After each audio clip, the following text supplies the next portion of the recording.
Can I help with? Well, once we get this off, someone can stay in the cab and tell us what's happening on this. Oh, it's got a linkage arm on it. Yeah, okay, Kyle, go in the cab and yell back to us what the position is. Could you pull this around to the fuel tank?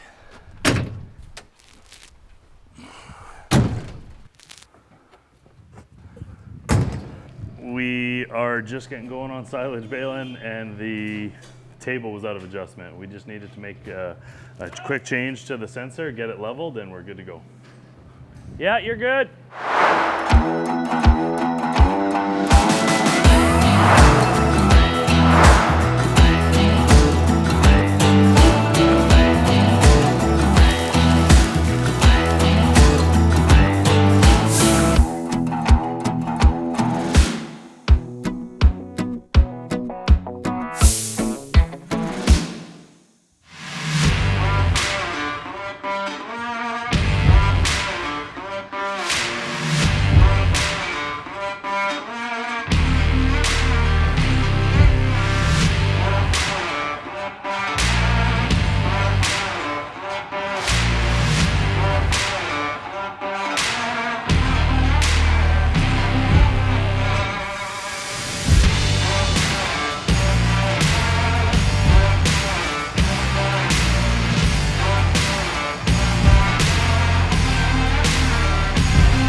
Hey guys, well, today's video is coming out of nowhere and it's coming on fast. We're just wrapping up dry hay season, and this hot weather, we haven't had rain in a month, and it's been 30 degrees, 35 degrees Celsius and windy again like today. So the crop's burning up. This is one of our better crops in this field, so we're harvesting it before it dries up and it's too late for silage. So we're gonna get this field hammered out so we can move to the next one. And as you see, we got Kyle in the rake right now. We got my dad in the krone-na silage baler, and I'm gonna hop in the telehandler and start clearing these headlands on the north and south end of the field so Kyle can start doing his north-south straight passes with the rake. Fortunately, the field's yielding pretty good, but unfortunately that means we got to move these bales right away, because running into a 2,000 or even 1,500 pound round bale, silage bale, they're rock hard coming out of that krone baler.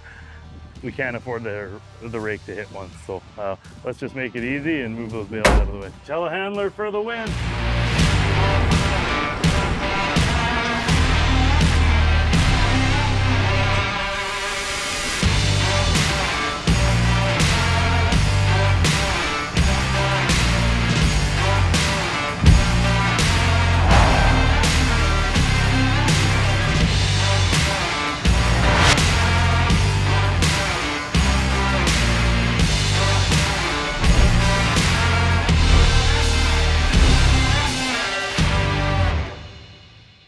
So after our first pass in the field here with the rake, I noticed that we're leaving a little bit of material on the ground. Just going to make some adjustments on the rake here.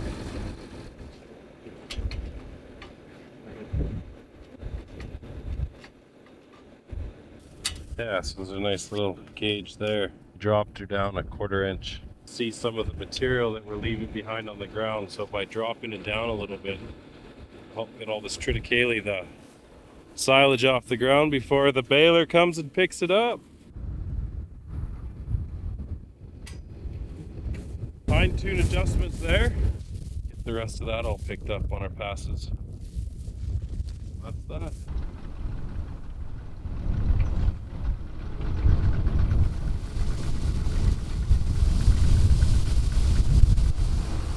Well, it's hot, and part of the side effect that it's hot is we're here and we're starting silage. We thought there'd be maybe a little bit more of a gap between dry hay and silage, but no, we're just kind of overlapping the two seasons ever so slightly, because haven't had rain in a month and this crop's dying. We're hustling as fast as we can. We had some setbacks this morning, but we're up and running and everything's running great. The moisture that we're at on these bales right now is between 35 to 42%, which is about as low as we want it. We don't usually go much lower than 35 for sure. So it's drying off. By the end of the afternoon here, we might be getting into the low 30s. So good thing we got that Krone baler, because it makes a very hard bale. It's getting as much oxygen out of that bale as you possibly can. So pretty interesting though that we're in this field, because you'll see in our opening credits and on some of the first couple videos we've ever made on the YouTube channel, this field's in there. And you'll see last year's footage of this field. Last year, this was in dry hay, and we were raking 6 swaths together to make one, and it still wasn't that great. And we only got a handful of bales off this field. This 40-acre little piece probably only produced like 10 or 15 bales. It was absolutely disturbing how little it produced last year. So go check out those videos to see the comparison, and also go back to our Mr. Plow video from last fall.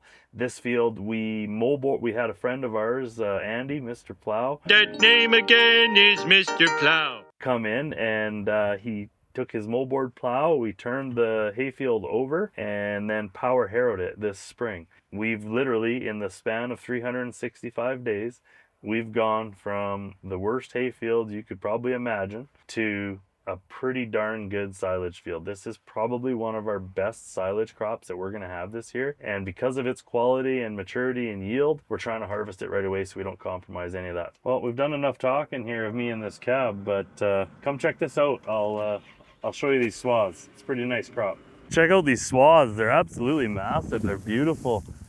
The silage is still nice and wet.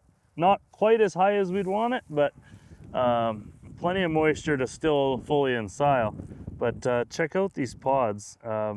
There's lots on them. This is a spring triticale called AB Stampeder, and we cut them 2 days ago in the early dough stage, trying to maximize the amount of feed value in the crop as well as yield. So early dough plus a lot of leaf stage, and hopefully we'll have some good feed value for the cattleman that's feeding this crop.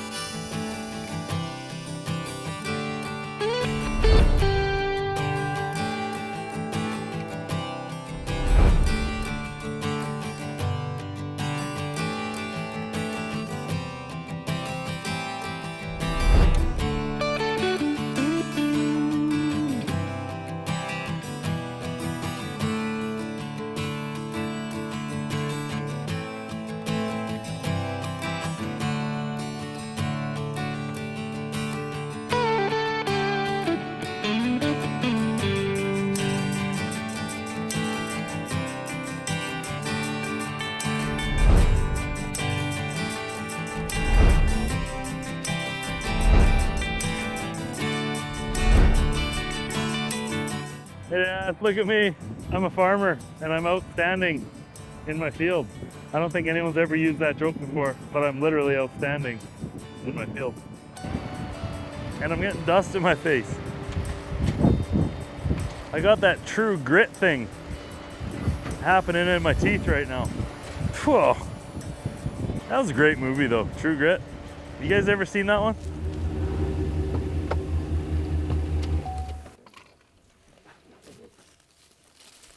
You. Just in the nick of time. Dad just called. He's on his last 2 rolls.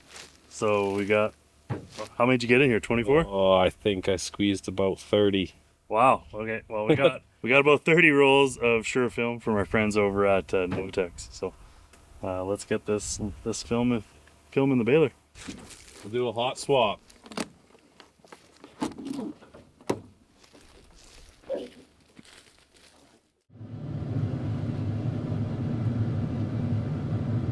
We've been blessed with all the rain that we got this year, but this field was seeded really late, and we're just fixing up the corners here with some of our raking and stuff. But as you can see, where we had the drill in this year, the tractor was getting super stuck when we were seeding the field. I can already see where the work's going to be put in next spring, where we're going to have to do a lot of field repair just from getting stuck so much with the seed drill. And maybe that's why it's so slow with the baler. This field is just because there's so many ground repairs that need to be done that you have to travel so slow so you don't bounce the suspension out of these tractors. But some of these ruts we're having to avoid from when we were seeding. They were like 2-3 feet deep. So yeah, we were getting stuck in the spring, and then now we're stuck in harvest time, but ain't nothing to it but to do it.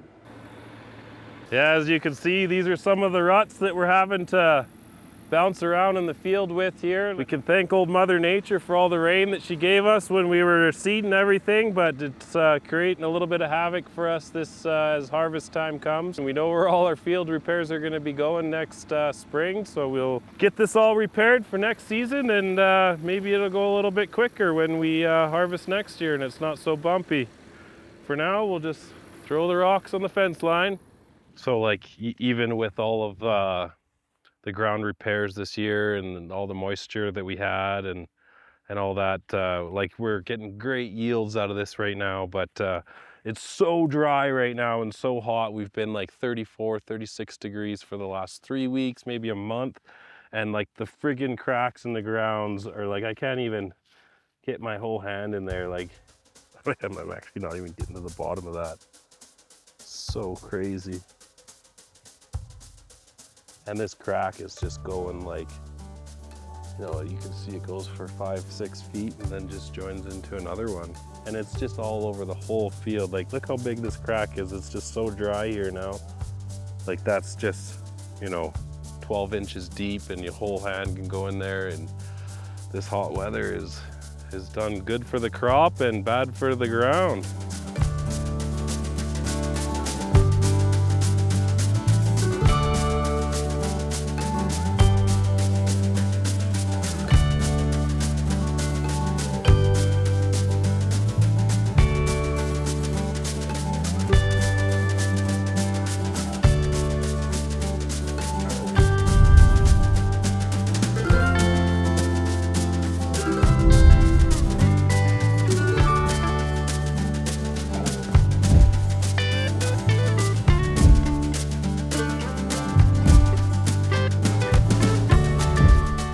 Alright guys, this video and today has taken us a few hours and we're still going to go in strong. We're going to be baling this field and the one next door all night tonight. We're blessed and happy the fields are yielding what they are, but it has really slowed the baling down. Just to give you an idea, as well as you've seen in the drone imagery, by the time the one bale's wrapped, we've already got another bale made. So we're running the krone-na baler at pretty well 100% capacity here. That pickup's doing a hell of a good job just eating and chopping. So here we are dealing with problems we could have wished for last year. This field last year was a complete wreck because of the drought in dry hay. And now that it's been plowed under and turned over and seeded spring triticale and a pretty good hit of nutrients from Replenish Nutrients, thank you Replenish. This field, as well as Mother Nature's rain she gave us this spring, is doing pretty good. And again, I don't want to complain, I want to stay positive. If I were to complain about anything right now, yes, it's too hot and the field is drying faster than we can bale it, but holy cow, we had so much rain this spring. When I seeded this field, we had already had it land rolled and perfectly manicured, but I put some ruts in it, dragging the drill through it, and I'm noticing those now during harvest. So I kind of heard Kyle mention a couple things over supper about some rough spots, and I was like, yeah, I got stuck there. And he says, what about over there? Yeah, I got stuck over there too. So just to complain about something, I guess I left some ruts in the field, and we're feeling that here during harvest. So anyway, we'll deal with that versus low yields any day of the week. So thanks guys for watching. We got to get this data uploaded and get some videos made for you guys.